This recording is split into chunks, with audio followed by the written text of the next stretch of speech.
થઈ છે, મૃત્યુલોકમાં કઈ રીતે તેમની પૂજાનો વિસ્તાર થયો છે, કયા મંત્રથી કોની પૂજા અને કયા સ્તોત્રથી કોની સ્તુતિ કરવામાં આવી છે, કયા દેવીઓએ કોને શા શા વરદાન આપ્યા હતા. મને દેવીઓના સ્તોત્ર, ધ્યાન અને પ્રભાવ અને પાવન ચરિત્રોની સાથે સાથે ઉપરોક્ત બધી વાતો કહેવાની. ભગવાન નારાયણ કહે છે કે નારદ, ગણેશ માતા દુર્ગા, રાધા, લક્ષ્મી, સરસ્વતી અને સાવિત્રી આ પાંચ દેવીઓ સૃષ્ટિની પ્રકૃતિ કહેવાય છે. તે દેવીના નામ છે કાલી, વસુંધરા, ગંગા, ષષ્ઠી અને મંગળચંડિકા. તુલસી, મનસા, નિદ્રા, સ્વાદા, સ્વાહા અને દક્ષિણા છે. એમના સંક્ષિપ્ત, મધુર અને વૈરાગ્ય ઉત્પન્ન કરનારા ચરિત્રોમાં પણ મનુષ્યને પવિત્ર કરવાની પૂર્ણ શક્તિ છે. સરસ્વતી દેવીનો વિગ્રહ શુક્લ વર્ણ છે.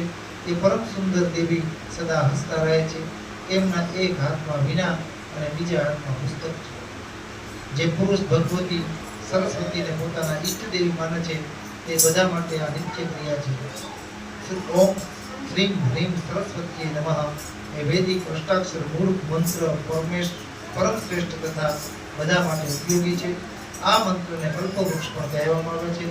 આ કવચના પ્રભાવથી ભગવાન શુક્રાચાર્ય એ બધા દેવીઓના પૂજ્ય બની ગયા છે. ભગવાન નારાયણ કહે છે કે હે નારદ, પ્રાચીન કાળમાં યાજ્ઞવલ્ક્ય નામના એક જાણીતા મુખ્ય મુનિ હતા. તેમને ભગવતી સરસ્વતીની સ્તુતિ કરી. તેમને જ્યોતિ સ્વરૂપે મહામાયાના દર્શન થયા. દેવીએ તેમને કહ્યું કે હે મુનિવર, તમે શું પ્રખ્યાત થશો? ભગવાન નારાયણ કહે કે નારદ, સ્વયં ભગવતી સરસ્વતી વૈકુંઠમાં ભગવાન શ્રી હરિ પાસે રહે છે. ગંગાજીએ તેમને શાપ આપ્યો હતો અને તે એ ભરતખંડમાં તેમની એક કલાથી ત્યાં પધાર્યા છે. નદીના રૂપમાં એમનું અવતરણ થયું. ચતુર્માસમાં પૂનમના દિવસે અક્ષય નવમી, ક્ષય તિથિ તથા વ્યતિપાત ગ્રહણે અથવા અન્ય કોઈ પણ પર્વના દિવસે જે મનુષ્ય શ્રદ્ધાપૂર્વક સરસ્વતીમાં સ્નાન કરશે તેને વૈકુંઠની પ્રાપ્તિ થાય છે. જે મનુષ્ય પ્રથમ એકવાર મુંડન કરાવે અને પછી દરરોજ નદીમાં જળમાં સ્નાન કરે તે ફરીથી માતાના ગર્ભમાં આવતો નથી.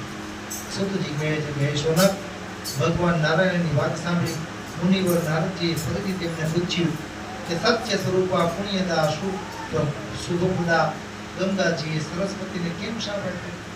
ત્યારે ભગવાન કહે છે કે નારદ, પ્રાચીન એક વાત છે એવું તમને કહું. લક્ષ્મી, સરસ્વતી અને ગંગા એ ત્રણેય ભગવાન શ્રી હરિના પત્નીઓ છે. એકવાર સરસ્વતીને એવી શંકા થઈ કે મારા કરતા પરમાત્મા શ્રી હરિ ગંગા ઉપર વધારે પ્રેમ રાખે છે.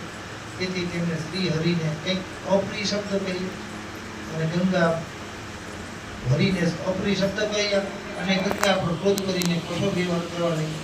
ત્યારે શાંતિ સ્વરૂપ